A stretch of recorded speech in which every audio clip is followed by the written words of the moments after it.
Hello everybody, in today's video I'm going to show you how you can merge two tables in Google Docs.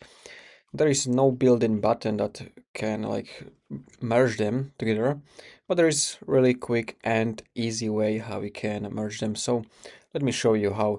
So firstly I'm gonna insert a new row in this first table. So I'm gonna click on the last row, right click and insert row below. And here we are going to paste basically this second table. So what I can do, I can select the whole table.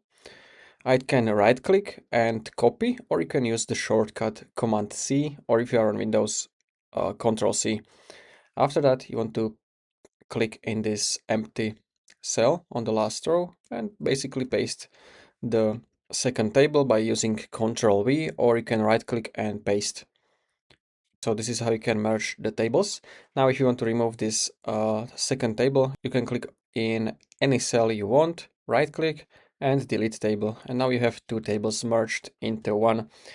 So it's very simple, and if you found this video helpful, consider subscribing for more tutorials like this one.